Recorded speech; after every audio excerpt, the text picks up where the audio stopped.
क्या हाल चाल है आप सभी को। उम्मीद करता हूँ कि आप सभी लोग बिल्कुल ही स्वस्थ होंगे।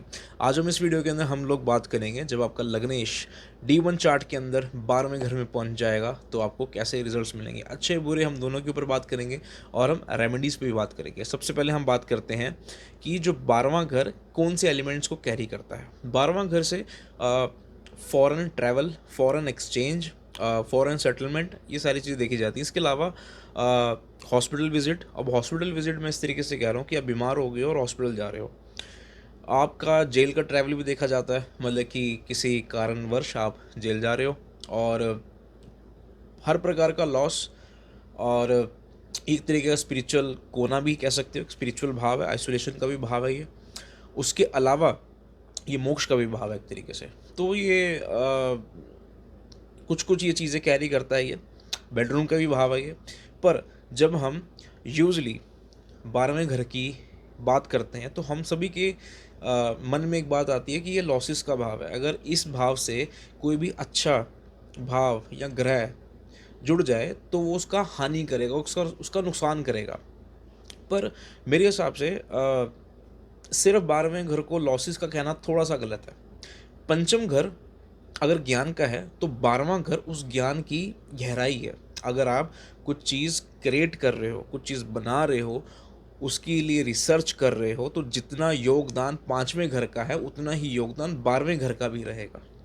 अगर हम मोक्ष की बात कर रहे हैं तो काफ़ी लोग मोक्ष को लेकर ये सोच रहे होंगे यार कि मृत्यु के बाद मिलती है वो। काफ़ी लोग ये भी सोच रहे होंगे मृत्यु को देखा किसने। आप तो सबसे पहले क्लियर करता हूँ कि यहाँ पे 12वां घर किस प्रकार के मोक्ष की बात कर रहा है।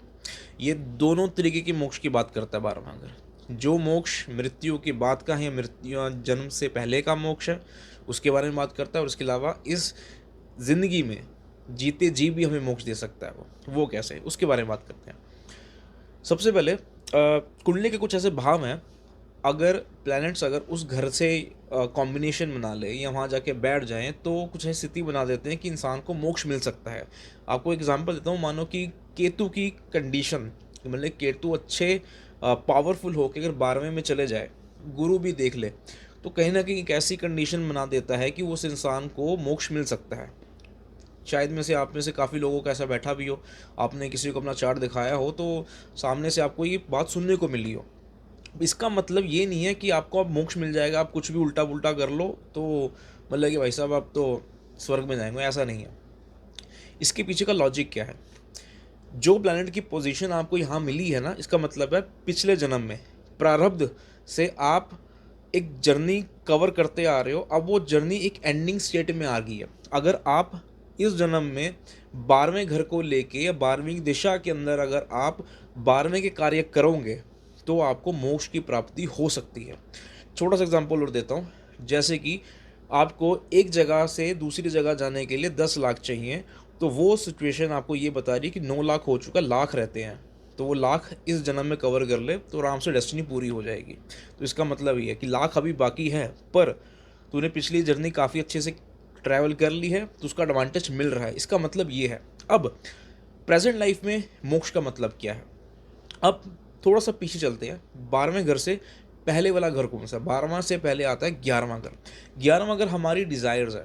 अब हमारी डिज़ायर्स एक तरह का बंधन है हमें। 11वां घर हमें बांधता है तो 12वां घर उस बंधनों से हमें फ्रीडम देता है। अब ये बंधन किसी भी तरीके का हो सकता है। जैसे कि कोई इंसान है, उसको अपने पैसों से प्यार है, किसी को अपने काम से बहुत ज़्यादा प्रेम है, डिज़ायर मतलब कि बंधा हुआ है उससे वो। कोई रिलेशनशिप ऐसे होते हैं, कुछ टॉक्सिक होते हैं, कुछ रिलेशनशिप ऐसे होते हैं जैसे हम निकल नहीं पाते, कुछ सिचुएशंस ऐसी होती हैं। कुछ कई बार ऐसा होता है, कुछ लोग होते हैं जो लंबे लंबे टाइम तक एक ही जॉब पे टिके रहते हैं और वो जॉब से निकल नहीं पा रहे होते हैं। और कई बार ऐसा होता है कि कईयों का कुछ मेमोरीज उनको बांध के रखती है, अच्छी मेमोरीज, बुरी मेमोरीज, वो ग्रो नहीं कर पा रहे होते उस मेमोरी के चक्कर में। कई बार ऐसा होता है, कुछ एंटरप्रेन्योर्स होते हैं, एक बिजनेस पीछे अगर बंद हो गया है तो वो नया बिजनेस चालू नहीं कर पा रहे होते क्योंकि उनको ट्रॉमा खा रहा है, वो बंधे हुए हैं जो इंसिडेंट पीछे हुआ है। और कई बार कुछ ऐसी बातें होती हैं जो पास की जो इंसान को खा रही होती है, उसे निकल नहीं पा रहे होते। तो देखा जाए तो वो सभी चीज़ें, वो सभी बंधन, फिजिकल और नॉन फिजिकल, जो दिखाई दे रहे हो ना दिखाई दे रहे, वो 12वां घर उससे हमें फ्रीडम देता है। जैसे कि अगर किसी इंसान को किसी चीज़ से प्यार है बहुत ज़्यादा, ठीक है, और 12वें की दिशा चलती है, तो 12वां घर उससे आपको मुक्ति देगा ताकि आपकी स्पिरिचुअल ग्रोथ हो सके। तो आप सोचोगे यार ये तो अच्छी चीज़ है। सिर्फ कुंडली के अंदर जितने भी भाव हैं, जितने भी सारे के सारे भाव हैं, सिर्फ इकलौता 12वां भाव ही है जो आपको फ्रीडम के एहसास देता है, जो आपको फ्रीडम दे सकता है, एक एक्चुअल फ्रीडम की स्टेट में आपको लेके जा सकता है। इसके अलावा और कोई ऐसा घर नहीं है कुंडली के अंदर जो आपको फ्रीडम का एहसास दे सके। अब हम एक चीज़ पे और नज़र डालते हैं कि ये भाव लॉसेस का भी है और चैरिटी का भी है। अब ये दोनों चीज़ें साथ में हैं, 12वें घर से ही जुड़ी हुई हैं, और 12वां घर अपना फ्रीडम का भी है, मोक्ष का भी है। तो ये तीनों चीज़ें कैसे इंटरलिंक है। अब देखो, मेरे पास 10,000 थे, मैं दोनों कंडीशन आपको देता हूँ पर उसकी पोजीशन सेम होगी। मेरे पास 10,000 थे, मेरा लॉस हो गया, 10,000 मेरे से चले गए, मेरे पास अब 10,000 नहीं है। एक कंडीशन ये होगी। दूसरी कंडीशन है, मेरे पास 10,000 थे, मैंने वो 10,000 चैरिटी में दे दी है, वो मैंने वो 10,000 किसी और को दे दिए, वो दे दिए, लेट गो कर दिए। तो इसका मतलब क्या, दोनों स्टेट के अंदर वो 10,000 मेरे पास नहीं है, वो मैंने दे दिए, वो चले गए मेरे से।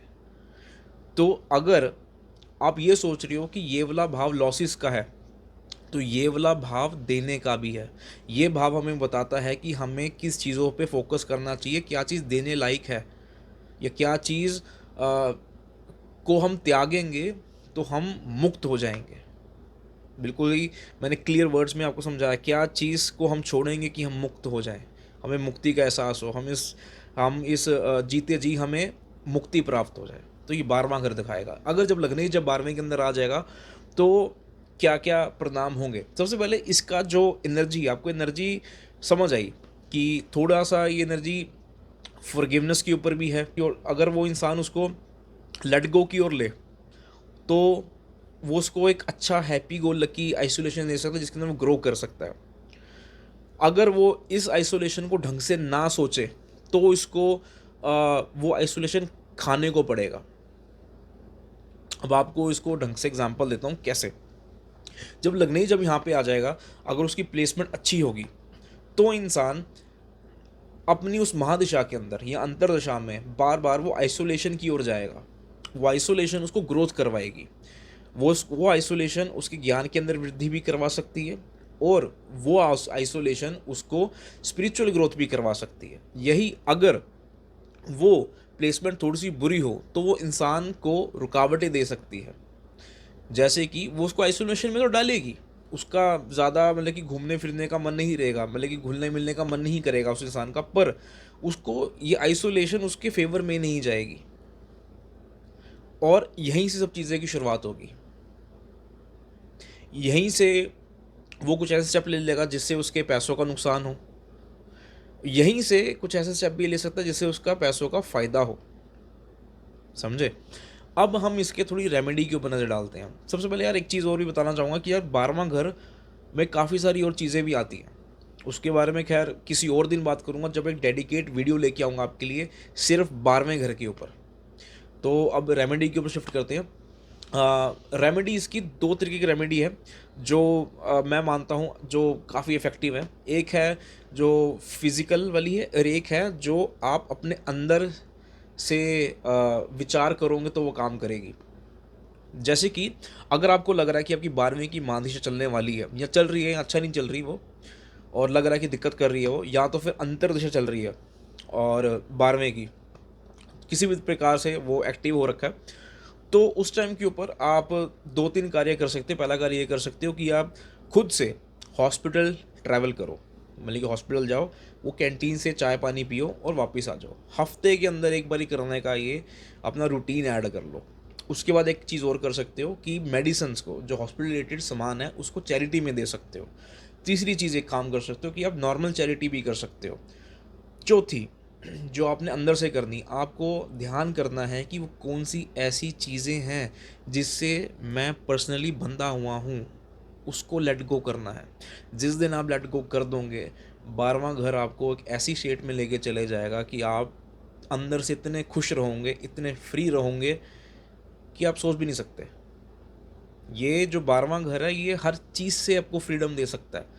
कर्जे से भी दे सकता है, नेगेटिव थॉट से भी दे सकता है, नेगेटिव लोगों से भी दे सकता है, बुरी लाइफ से भी आपको फ्रीडम दे सकता है। ये सोच भी नहीं सकते क्या क्या चीज़ों से फ्रीडम दे सकता है आपको ये। हमने सिर्फ इसको ये सोच लिया लॉस का भाव है, हमने ये सोच लिया भाई ये कि मृत्यु के बाद का मोक्ष है, पर नहीं है, उससे भी बहुत ऊपर की चीज़ है। बहुत प्यारा भाव है ये। तो उम्मीद करता हूँ कि आपको वीडियो अच्छी लगे। कमेंट सेक्शन के अंदर अपने व्यूज़ दे देना मुझे। और अगर आप घर का वास्तु या इंटीरियर कराना चाहते हो, कोई भी जेमस्टोन लेना चाहते हो, या मेरे से सेशन लेना चाहते हो, और कोई भी क्रिस्टल लेना चाहते हो, या इनसे रिलेटेड कुछ भी आपको रिक्वायरमेंट है, तो आप बायो के अंदर भी इंस्टाग्राम का लिंक है, उस पर डीएम करके मेरे से आप बात कर सकते हैं। तब तक मिलते हैं अगली वीडियो में। तब तक बाय बाय।